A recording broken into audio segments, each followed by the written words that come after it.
రాష్ట్ర శాసనసభ చరిత్రలో ఈరోజు ఒక చీకటి రోజు. కాంగ్రెస్ పార్టీ ఈరోజు పట్టపగలు ప్రజాస్వామ్యం యొక్క గొంతు కోసింది. ఈరోజు కాంగ్రెస్ పార్టీ శాసనసభ బయట ప్రశ్నిస్తే కేసులు, అక్రమ అరెస్టులు, శాసనసభలో ప్రజల పక్షాన ప్రశ్నిస్తే గొంతు నొక్కడము, సస్పెన్షన్లు. ఇది ప్రజాపాలన, ఇది కాంగ్రెస్ మార్కు ప్రజాపాలన. ఇలా జగదీష్ రెడ్డి గారు ఏమడిగారు? ఈ ప్రభుత్వ వైఫల్యాలను ఎత్తి చూపారు. గవర్నర్ గారి ప్రసంగంలో తప్పులను ఎత్తి చూపే ప్రయత్నం చేశారు. మధ్యలో కాంగ్రెస్ పార్టీ మంత్రులు, విప్పులు అడ్డుకునే ప్రయత్నం చేస్తే, అధ్యక్ష మా అందరికీ మీరు పెద్దవారు, మీరు మా హక్కులు కాపాడాలి, మా హక్కులు కాపాడండి అని ప్రశ్నించిన పాపానికి ఇవాళ జగదీష్ రెడ్డి గారిని మొత్తం సెషన్కు సస్పెండ్ చేశారు. అంటే శాసనసభ అనేటువంటిది ఇవాళ ఉన్నది ఎందుకు? ప్రతిపక్షం ప్రశ్నించడానికే ఉంటుంది, ప్రభుత్వ తప్పిదాలను ఎత్తి చూపడానికే ఉంటుంది, ప్రజల కష్టాలను శాసనసభ ద్వారా ప్రభుత్వం దృష్టికి తీసుకుపోయి పరిష్కరించడానికే ప్రతిపక్షం ఉంటుంది. ఇవాళ జగదీష్ రెడ్డి గారు ప్రశ్నిస్తుంటే తట్టుకోలేక ఉద్దేశపూర్వకంగా ఒక పథకం ప్రకారంగా జగదీష్ రెడ్డి గారిని సస్పెండ్ చేశారు. మాట్లాడితే దళిత స్పీకర్ అని చెప్పి ఇవాళ ఒక రకంగా ఆయన స్థాయిని, ఆయన గౌరవాన్ని తగ్గించే విధంగా కాంగ్రెస్ పార్టీ ప్రయత్నం చేసింది. గౌరవనీయులు కేసీఆర్ గారు ఆ రోజు ప్రసాద్ గారి పేరును ప్రభుత్వం ప్రతిపాదించగానే ఏకగ్రీవంగా ఎన్నుకోవడానికి సహకరించింది కేసీఆర్ గారు, బీఆర్ఎస్ పార్టీ. అంటే మాకు ఆయన మీద ఉన్న గౌరవం ఇవాళ ప్రపంచంలో ఎక్కడ లేని విధంగా 125 అడుగుల అంబేద్కర్ విగ్రహాన్ని పెట్టి దళిత జాతి గౌరవాన్ని పెంచింది బీఆర్ఎస్ ప్రభుత్వం. ఈ దేశంలో ఎక్కడ లేని విధంగా రాష్ట్ర సచివాలయానికి డాక్టర్ బాబాసాహెబ్ అంబేద్కర్ పేరును పెట్టి దళితుల గౌరవాన్ని పెంచింది బీఆర్ఎస్ ప్రభుత్వం, కేసీఆర్ గారు.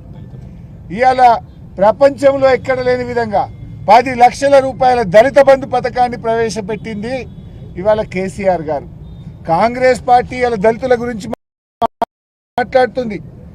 దళితులను అవమానపరిచినటువంటి చరిత్ర ఇవాళ కాంగ్రెస్ పార్టీది. ఇవాళ కాంగ్రెస్ పార్టీ దళిత్ కార్డును అడ్డం పెట్టుకొని రాజకీయం చేయాలని, ప్రతిపక్షం గొంతు నొక్కాలని ప్రయత్నం చేస్తూ ఉన్నారు. డాక్టర్ బాబాసాహెబ్ అంబేద్కర్ గారిని ఓడించినటువంటి చరిత్ర కాంగ్రెస్ పార్టీది. బాబు జగజీవన్ రామ్ గారిని అవమానిస్తే కాంగ్రెస్ పార్టీకి రాజీనామా చేసి ఆయన కొత్త పార్టీ పెట్టుకున్నటువంటిది కూడా ఈ దేశ ప్రజలందరికీ తెలుసు. ద్రౌపది ముర్ము గారిని అవమానించిన చరిత్ర కూడా కాంగ్రెస్ పార్టీదే. ద్రౌపది ముర్ము గారిని అధిరంజన్ చౌదరి గారు, ఒకసారి సోనియా గాంధీ గారు కూడా ద్రౌపది ముర్ము గారిని అవమానించిన విషయం ఈ దేశ ప్రజలందరికీ కూడా తెలుసు. అంటే ఇవాళ దళితులను అవమానించిన చరిత్ర ఇవాళ కాంగ్రెస్ పార్టీది. కానీ ఈరోజు శాసనసభలో మేము చాలా స్పష్టంగా బీఆర్ఎస్ పార్టీ నుంచి 15 మంది ఎమ్మెల్యేలు స్పీకర్ ఛాంబర్కి వెళ్ళి అక్కడున్న శాసనసభ వ్యవహారాల మంత్రి శ్రీధర్ బాబు గారికి, స్పీకర్ గారికి చాలా స్పష్టంగా చెప్పాం. గౌరవ సభ్యులు జగదీష్ రెడ్డి గారు మాట్లాడిన దాంట్లో ఏమాత్రం తప్పు లేదు. ఒకవేళ మీరు తప్పుందని భావిస్తే అన్ని పార్టీల ఫ్లోర్ లీడర్లను పిలవండి, వీడియో పెట్టి మాకు చూపించండి అని మేము అడిగాం. ఒకవేళ తప్పుంటే మేము క్షమాపణ చెప్పడానికి, బేషరతుగా వ్యాఖ్యలు ఉపసంహరించుకోవడానికి మేము సిద్ధంగా ఉన్నాము అని కూడా స్పష్టంగా చెప్పాం. ఎందుకు చెప్పాం? మేము సభ జరగాలి. రాష్ట్రంలో రైతులు కష్టాల్లో ఉన్నారు, పంటలు ఎండిపోతా ఉన్నాయి, రైతులు ఆత్మహత్యలు చేసుకుంటున్నారు, విద్యార్థులు ఫీజు రియంబర్స్మెంట్ రాక ఇబ్బంది పడుతున్నారు, ఉద్యోగులు పెన్షన్దారులు ఇబ్బంది పడుతూ ఉన్నారు, అన్ని వర్గాల ప్రజలు కష్టాల్లో ఉన్నారు. ప్రజా సమస్యలపై చర్చ జరగాలని మేమే ఒక అడుగు ముందుకు వేసి చాలా స్పష్టంగా చెప్పాం. నిజానికి జగదీష్ రెడ్డి గారి వ్యాఖ్యల్లో తప్పే లేదు. ఆయన ఎక్కడ కూడా అన్పార్లమెంటరీ లాంగ్వేజ్ ఉపయోగించలేదు. అయినా కూడా పెద్ద మనసుతో సభ జరగాలి, ప్రజా సమస్యల మీద చర్చ జరగాలి, శాసనసభలో మరి అన్ని విషయాలు కూడా ప్రస్తావించాలనే ఉద్దేశంతో మేము స్పీకర్ గారిని, ఎల్ఏ మినిస్టర్ గారిని కలిసి చెప్పాం. మరి చెప్పినప్పుడు మాకు అవకాశం ఇవ్వాలి కదా. నిజంగా ఉరి తీసేటప్పుడు కూడా నీ చివరి కోరిక ఏందని అడుగుతారు. మేము ముందే పోయి చెప్పడమే కాదు, మీడియాకు కూడా వెళ్ళి మా మాజీ శాసనసభ వ్యవహారాల మంత్రి ప్రశాంత్ రెడ్డి గారు చెప్పారు, మేము స్పీకర్ను, ఎల్ఏ మినిస్టర్ను కలిసాము, మేము క్షమాపణ చెప్తాం, వెనక్కి తీసుకుంటాం, ఎందుకంటే ప్రజా సమస్యల కోసం తప్పు చేయకపోయినా చెప్తామని కూడా స్పష్టంగా చెప్పాం. మీడియాకు చెప్పాం, ఎల్ఏ మినిస్టర్కి చెప్పాం, స్పీకర్ గారికి చెప్పాం. అంటే దీన్ని బట్టి ఏమర్థమవుతుంది? పథకం ప్రకారంగా ముందే మీరందరూ కూడా అనుకొని బీఆర్ఎస్ పార్టీకి అవకాశం ఇవ్వకుండా, జగదీష్ రెడ్డి గారికి అవకాశం ఇవ్వకుండా, ఒక కుట్రతో బీఆర్ఎస్ గొంతు నొక్కాలని, బీఆర్ఎస్ ప్రశ్నిస్తే బీఆర్ఎస్ సభలో ఉంటే వాళ్ళ తప్పిదాలన్నీ బయటకు వస్తాయని ఉద్దేశపూర్వకంగా ఇవాళ జగదీష్ రెడ్డి గారిని సస్పెండ్ చేశారు. ఇవాళ ఆ సభలో వారు ఒక విషయాన్ని ప్రస్తావించారు. కౌలన్ షెట్గర్ పుస్తకంని తీసి సభలో మాట్లాడారు. వాళ్ళు చేసిన ఆరోపణ ఏంది?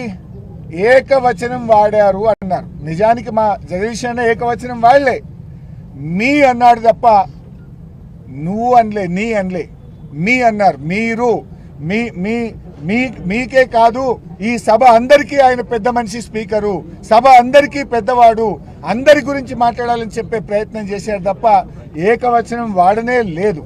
బట్ అయినా కూడా కౌలన్ షెట్గర్ పుస్తకంలో చాలా స్పష్టంగా చెప్పింది ఏంటంటే, there is no specific rule in the constitution or Kaulan Shedgar that bans the word you.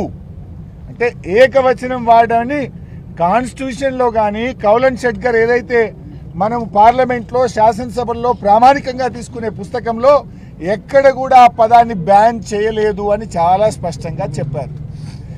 మేము ఏకవచనం వాడనే లేదు. ఒకవేళ మీరు ఆరోపిస్తున్నట్టు వాడినా దాని ప్రకారంగా కూడా అది కరెక్ట్ కాదు అని చెప్పి చాలా స్పష్టంగా ఇందులో చెప్పబడ్డది.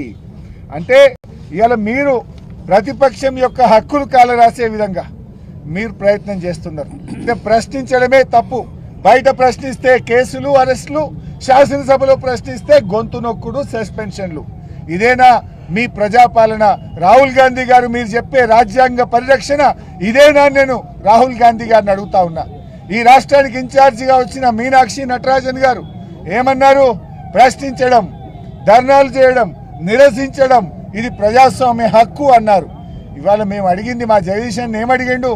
పంటలు ఎండుతున్నాయని, గవర్నర్ చేత తప్పులు చెప్పించారని, ప్రజలు కష్టాలు పడుతున్నారని, ఇదే కదా మేము చెప్పింది. అంటే ఇలా ఒక అప్రకటిత ఎమర్జెన్సీని తలపించేలాగా ఇవాళ ఈ రాష్ట్రంలో కాంగ్రెస్ పాలన ఉంది. ప్రశ్నించే వారిని పగబట్టే విధంగా ఈరోజు కాంగ్రెస్ పాలన ఉంది. ఈ ప్రభుత్వం ఏకపక్షంగా వ్యవహరిస్తూ ప్రతిపక్షాల యొక్క హక్కులు కాలరాస్తుంది, ప్రతిపక్షం యొక్క గొంతు నొక్కే ప్రయత్నం చేస్తూ ఉంది. ఇదంతా డైరెక్షన్ అంతా రేవంత్ రెడ్డి, యాక్షన్ అంతా శ్రీధర్ బాబు. చాలా స్పష్టంగా కనబడ్డది. పావు గంట కోసం సభను వాయిదా వేసి ఢిల్లీలో ఉన్న రేవంత్ రెడ్డితో మాట్లాడి ఆయన ఆదేశాల మేరకు ఇవాళ జగదీష్ రెడ్డి గారిని సస్పెండ్ చేసేటువంటి ప్రయత్నం చేశారు. నేను అడుగుతా ఉన్నా, ఇదెక్కడి పద్ధతి? ఇవాళ మీరు అంబేద్కర్ దగ్గర పోయి నిరసన చెప్పుదామంటే దానికి కూడా తాళం వేసి పెట్టిండ్రు. ఇక మీకేదో దళితుల మీద గౌరవం ఉందని నటిస్తున్నారు. ప్రపంచంలో ఎక్కడ లేని విధంగా కేసీఆర్ గారు ఇంత పెద్ద విగ్రహం కట్టిస్తే ఆ అంబేద్కర్ కు నివాళులు అర్పించడానికి, ఆ అంబేద్కర్ కు దగ్గరికి వచ్చి చూడడానికి వచ్చే వాళ్ళకు చూడకుండా అంబేద్కర్ ను ఇవాళ బందీ చేసే ప్రయత్నం చేసిండ్రు.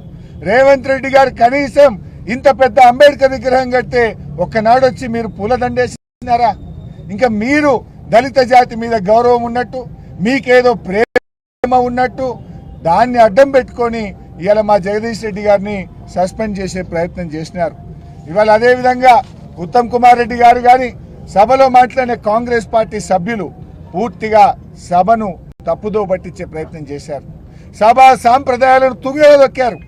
సభలో ఎప్పుడైనా ఇలాంటి పరిస్థితి వస్తే ఫ్లోర్ లీడర్స్ అభిప్రాయం తీసుకుంటారు, స్పీకర్ ఛాంబర్కి పిలిచి మాట్లాడతారు.